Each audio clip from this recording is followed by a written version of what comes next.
Sako Media, tunaangazia maisha, tunaandika kesho. JKCI itaendesha semina maalum ya kitaifa kwa wataalamu wa maabara kutoka hospitali na taasisi mbalimbali nchini. Nawapongeza sana JKCI. Hatua hii inaonyesha wazi kuwa JKCI haijajikita tu katika kutoa huduma, bali pia katika kujenga uwezo wa kitaifa na kueneza maarifa kwa manufaa ya mifumo mzima wa afya nchini. Ndugu wageni waalikwa, napenda pia kutambua mchango mkubwa wa kampuni ya SEX Limited pamoja na washirika wao wa kimataifa Roche, Sysmex na BD kwa kushirikiana na JKCI katika usambazaji wa vifaa, usimikaji wa mifumo ya kisasa, mafunzo ya wataalamu na huduma endelevu za kiufundi. Ushirikiano huu ni mfano bora wa namna sekta ya umma na sekta binafsi vinavyoweza kushirikiana katika kuleta teknolojia za kisasa, kuimarisha ubora wa huduma na kuharakisha maendeleo katika sekta ya afya. Naomba niwathibitishie ninyi JKCI na taasisi nyingine ambazo nimekwisha zisikia wakiwemo na Muhimbili kwamba mnachokifanya leo ni msingi ambao aliujenga baba wa taifa katika hotuba zake mbalimbali, ambaye aliwahi kusema taifa hili haliwezi kupiga hatua lenyewe, bali kwa kushirikiana na wadau mbalimbali wa maendeleo nchini na nje ya mipaka ya taifa letu. Taifa letu ni changa, bado ni changa ukilinganisha na mataifa yaliyoendelea ambayo yana umri wa zaidi ya miaka 100 na nyingine miaka 200. Ninaomba niwatie moyo JKCI, niwatie moyo Muhimbili, MOI, taasisi ya Ocean Road ya kansa, niwatie moyo taasisi zetu mbalimbali nchini, waganga wafawidhi wa mikoa kote nchini, vituo vya afya na taasisi zote zinazotoa huduma za afya nchini. Msisubiri bajeti za serikali.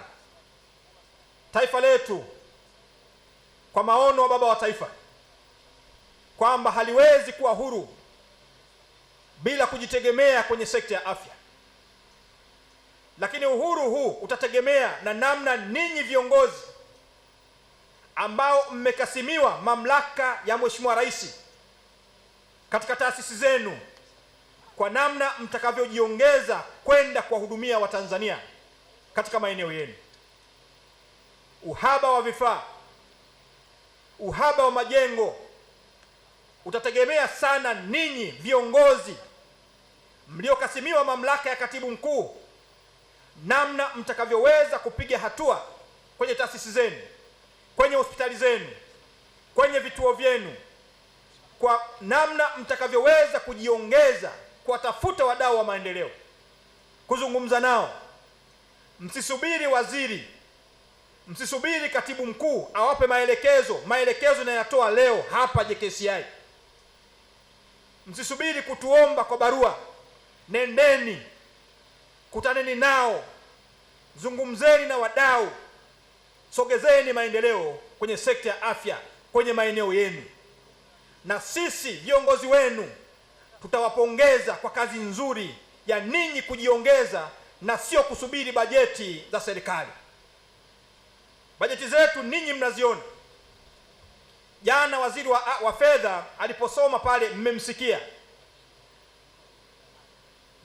Baba wa taifa alilitabiri hili kwamba itafika wakati serikali hii ya Tanzania itajitegemea yenyewe, na ndio tunayoenda kuyaona hivi karibuni.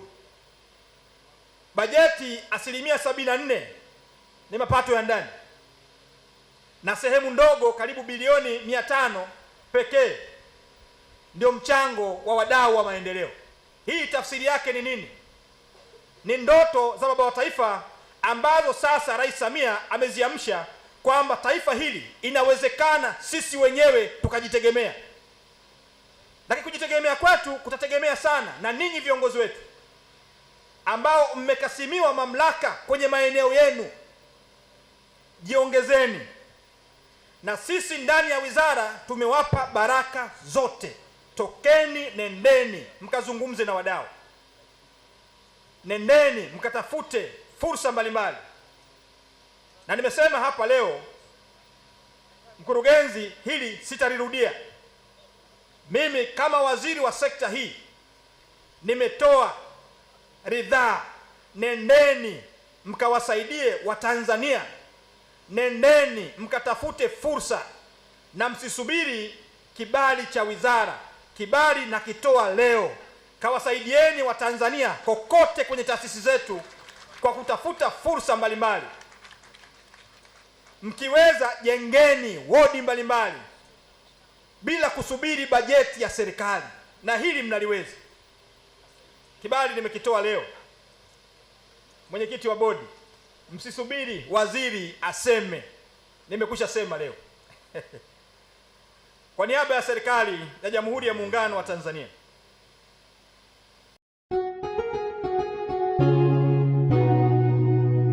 Kasako Media, tunaangazia maisha, tunaandika kesho.